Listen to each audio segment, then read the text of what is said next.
Hello সবাইকে, welcome to Gargi হেসেল। আজ আমি আপনাদের সাথে শেয়ার করব কাঁচা কলার কোপ্তা কারি। আমরা প্রথমে দুটি কাঁচা কলা নিয়ে নিয়েছি, এরপর কাঁচা কলার দুদিক কেটে নেব। এই কাঁচা কলার রেসিপিটা ছোট থেকে বড় সবারই খুব ভালো লাগবে। আমি আজ এই রেসিপিটা পেঁয়াজ আদা রসুন দিয়ে করছি, তবে তোমরা চাইলে এটাকে নিরামিষও করতে পারো। এরপর কলার ছালগুলো ভালোভাবে ছুলে নেব।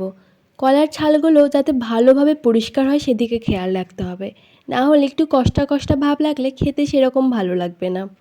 তোমরা যতগুলো কাঁচা কলা দিয়ে তৈরি করতে চাও সেগুলো ভালোভাবে ছাড়িয়ে নেবে। আমি এখানে দুটি কাঁচা কলা নিয়েছি, এগুলো ছাড়ানো হয়ে গেছে। এবার একটা গ্রেটারে করে এগুলি ভালোভাবে ঘষে নেব। এইভাবে ঘষে নিলে রেসিপিটা তাড়াতাড়ি হয়েও যায়, আবার তাড়াতাড়ি সেদ্ধ হয়ে যায়, ঝটপট হয়েও যাবে, সেজন্য এইভাবে করে নিলাম। এরপর এর মধ্যে দেব নুন, তারপর দেব হলুদ, তারপর দেব জিরে গুঁড়ো। জিরে গুঁড়োটা সামান্য দিলেই হবে। এরপর দেবো আদা রসুন বাটা, এটা আপনারা নাও দিতে পারেন, যদি নিরামিষ খান তাহলে দেবেন না। তারপর দেব লঙ্কা গুঁড়ো, আর তারপর দেব সামান্য খানিকটা গরম মশলা। এই সমস্ত উপকরণগুলি দেওয়ার পর দেব বেসন। বেসন আমি এখানে 2 চামচ দিয়েছি, আপনারা আপনাদের প্রয়োজন মতো দেবেন।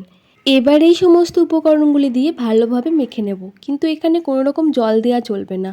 এখানে যেহেতু নুন দেওয়া হয়েছে তাই এটি খুব ভালোভাবে মাখানো হয়ে যাবে। দেখুন আমার বেশ ভালোভাবে মাখানো হয়ে গেছে। এবার একটি কড়াইতে সাদা তেল গরম করতে দেব। সাদা তেল গরম হয়ে গেলে তার মধ্যে একে একে আমি কাঁচা কলার কোপ্তাগুলো দিয়ে দেব। গোল গোল শেপ করে দিয়ে দিলে দেখতে ভালো লাগে, তবে আমার যদিও ঠিকঠাক গোল হয়নি, তবে আপনারা চেষ্টা করবেন যাতে গোল গোল দেওয়ার। হয়ে গেছে দেয়া। এরপর ভাজা হয়ে গেলে একে একে সমস্ত বড়াগুলো তুলে নেব। এই কাঁচা কলার বড়াগুলো আপনি শুধুও খেতে পারবেন, সামান্য সস দিয়ে অথবা কাসুন্দি দিয়ে। এরপর কড়াইতে সামান্য পরিমাণ জিরে ও সামান্য পরিমাণ চিনি দিয়ে সেটা ভালো করে ভেজে নিয়ে তারপর তার মধ্যে পেঁয়াজ, আদা রসুন বাটা, কাঁচা লঙ্কা, তারপর এটি ভালোভাবে মাখিয়ে নিয়ে তারপর দেব টমেটোটা দিয়ে একটু নেড়ে চেড়ে এর মধ্যে দিয়ে দেব কাজু বাদাম ও জিরে বাটা। কাজু বাদাম জিরে বাটা দিয়ে একটু সামান্য নেড়ে তার মধ্যে দেব নুন, হলুদ, আর দেব সামান্য পরিমাণ জিরে গুঁড়ো, আর দেব ধনে গুঁড়ো।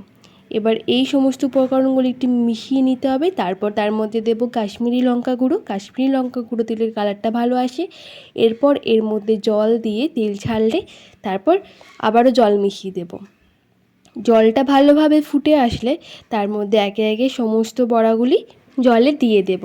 এরপর এটি ভালোভাবে ফুটলে তার মধ্যে নামাবার আগে দিয়ে দেবো সামান্য পরিমাণ গরম মশলা আর একটু ঘি।